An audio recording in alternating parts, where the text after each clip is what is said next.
और कोर्ट की दखल अंदाजी के बाद ही अब उम्मीद है कि योगी जी के जो ये पुलिसिया है ना, ये अब जेल में जाएंगे।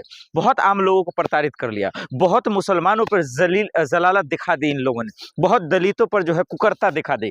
लेकिन अब बारी आई है इन वर्दी के शक्ल में जो गुंडे खुलेआम घूम रहे हैं ना, इन पर कार्रवाई करने का। जी हाँ, बिल्कुल हमने सही कहा कि वर्दी के शक्ल में ये लोग गुंडे हैं। ये दरअसल इतने घिनौने, इतने कमीने लोग हैं जो मासूमों की जान ले लेते हैं।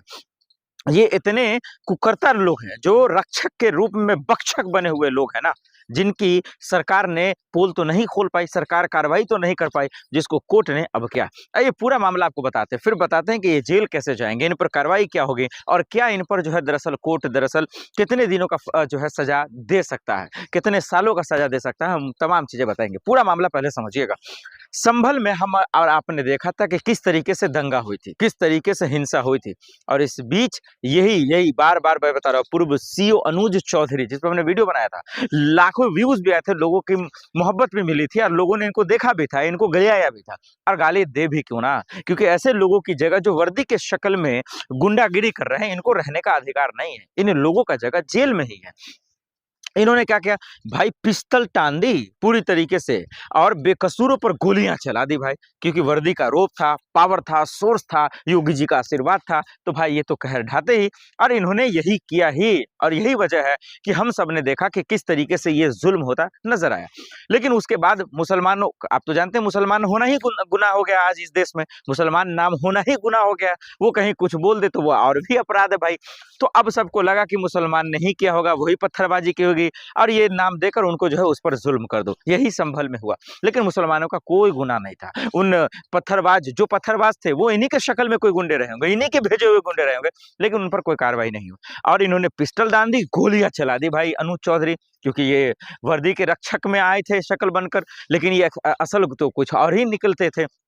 तो वहां पर इनके पास पावर था, ये तमाम चीजें थी, तो कोई एक्शन नहीं हुआ। लेकिन अब जब मामला हुआ, जब गोलियां लगी, तो उनके बेटे आलम के को लेकर जो है मामला आई कि जब तमाम चीजें सवाल उठने लगी कि भाई ये तो दिन दहाड़े गुंडागिरी हो रही है, फिर उसके बाद जो है कोर्ट में जाया जाता है, और उसके बाद जो है इनके शिकायत पर, इनके चार्जशीट पर अब कोर्ट आदेश सुनाता है कि भाई एफआईआर दर्ज कीजिए, इनकी छानबीन कीजिए, पता लगाइए कि दरअसल जो है हकीकत क्या है, और इनको जेल में भेजिए। ये बहुत अच्छा फैसला है कोर्ट का।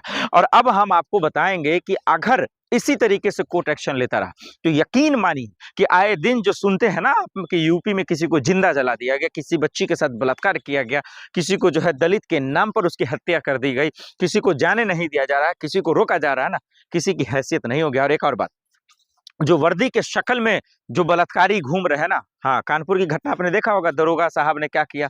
तो ऐसे गुंडे माफिया को, बलात्कारियों को जो है दरअसल पकड़ा जा सकता है। इनको डर होगा कि कानून देश में सबसे बड़ा है, इसीलिए लोकतंत्र से, संविधान से जब देश को चलाओगे तो निष्पक्षता से चलेगा, फिर ये जो है दरअसल ताकत से चलेगा, और नहीं तो फिर जो है जो ब्राह्मण को खराब कर रहे हैं, जो तमाम लोग खराब कर रहे हैं, वो दरअसल जो है बवाल मचाएगा। अब बताते हैं कि आखिर इसका अगला खेल क्या है।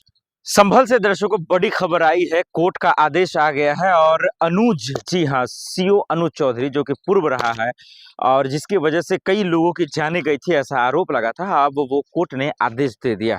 इस महोदय को अब सलाखों के पीछे जाना पड़ेगा, यानी कि एफआईआर दर्ज जैसे ही होगा फिर ये जेल में जाएंगे।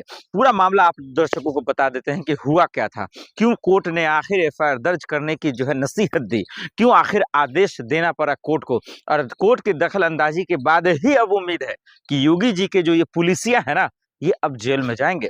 बहुत आम लोगों को प्रताड़ित कर लिया, बहुत मुसलमानों पर जलालत दिखा दी इन लोगों ने, बहुत दलितों पर जो है कुकर्ता दिखा दी।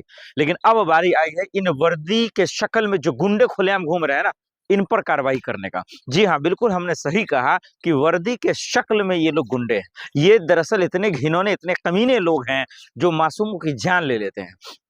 ये इतने कुकर्ता लोग हैं जो रक्षक के रूप में बख्शक बने हुए लोग हैं ना, जिनकी सरकार ने पोल तो नहीं खोल पाई, सरकार कार्रवाई तो नहीं कर पाई, जिसको कोर्ट ने अब क्या। ये पूरा मामला आपको बताते हैं, फिर बताते हैं कि ये जेल कैसे जाएंगे, इन पर कार्रवाई क्या होगी, और क्या इन पर जो है दरअसल कोर्ट दरअसल कितने दिनों का जो है सजा दे सकता है, कितने सालों का सजा दे सकता है, हम तमाम चीजें बताएंगे। पूरा मामला पहले समझिएगा।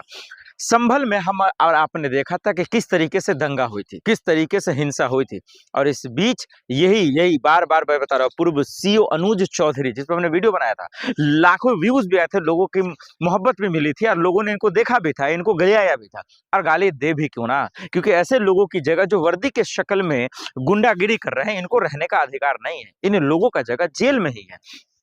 इन्होंने क्या किया भाई, पिस्टल टान दी पूरी तरीके से और बेकसूरों पर गोलियां चला दी भाई, क्योंकि वर्दी का रोब था, पावर था, सोर्स था, योगी जी का आशीर्वाद था, तो भाई ये तो कहर ढाते ही। और इन्होंने यही किया ही, और यही वजह है कि हम सब ने देखा कि किस तरीके से ये जुल्म होता नजर आया। लेकिन उसके बाद मुसलमानों, आप तो जानते हैं मुसलमान होना ही गुनाह हो गया आज इस देश में, मुसलमान नाम होना ही गुनाह हो गया। वो कहीं कुछ बोल दे तो वो और भी अपराध है भाई। तो अब सबको लगा कि मुसलमान नहीं किया होगा, वही पत्थरबाजी की होगी, और ये नाम देकर उनको जो है उस पर जुल्म कर दो। यही संभल में हुआ। लेकिन मुसलमानों का कोई गुनाह नहीं था। उन जो पत्थरबाज थे वो इन्हीं के शक्ल में कोई गुंडे रहे होंगे, इन्हीं के भेजे हुए गुंडे रहे होंगे, लेकिन उन पर कोई कार्रवाई नहीं हुई। और इन्होंने पिस्टल दान दी, गोलियां चला दी भाई अनुज चौधरी, क्योंकि ये वर्दी के रक्षक में आए थे शक्ल बनकर, लेकिन ये असल तो कुछ और ही निकलते थे। तो वहां पर इनके पास पावर था, ये तमाम चीजें थी, तो कोई एक्शन नहीं हुआ। लेकिन अब जब मामला हुआ, जब गोलियां लगी, तो उनके बेटे आलम के को लेकर जो है मामला आई कि जब तमाम चीजें सवाल उठने लगी कि भाई ये तो दिन दहाड़े गुंडागिरी हो रही है। फिर उसके बाद जो है कोर्ट में जाया जाता है, और उसके बाद जो है इनके शिकायत पर, इनके चार्जशीट पर अब कोर्ट आदेश सुनाता है कि भाई एफआईआर दर्ज कीजिए, इनकी छानबीन कीजिए, पता लगाइए कि दरअसल जो है हकीकत क्या है, और इनको जेल में भेजिए। ये बहुत अच्छा फैसला है कोर्ट का। और अब हम आपको बताएंगे कि अगर इसी तरीके से कोर्ट एक्शन लेता रहा तो यकीन मानिए कि आए दिन जो सुनते हैं ना कि यूपी में किसी को जिंदा जला दिया गया, किसी बच्ची के साथ बलात्कार किया गया, किसी को जो है दलित के नाम पर उसकी हत्या कर दी गई, किसी को जाने नहीं दिया जा रहा है, किसी को रोका जा रहा है ना, किसी की हैसियत नहीं होगी। और एक और बात, जो वर्दी के शक्ल में जो बलात्कारी घूम रहे हैं ना, हाँ, कानपुर की घटना आपने देखा होगा, दरोगा साहब ने क्या किया। तो ऐसे गुंडे माफिया को, बलात्कारियों को जो है दरअसल पकड़ा जा सकता है। इनको डर होगा कि कानून देश में सबसे बड़ा है, इसीलिए लोकतंत्र से, संविधान से जब देश को चलाओगे तो निष्पक्षता से चलेगा, फिर ये जो है दरअसल ताकत से चलेगा। और नहीं तो फिर जो है जो ब्राह्मण को खराब कर रहे हैं, जो तमाम लोग खराब कर रहे हैं, वो दरअसल जो है बवाल मचाएगा। अब बताते हैं कि आखिर इसका अगला खेल क्या है, कैसे अनुज चौधरी जेल जाएगा, वो हम आपको बताते हैं।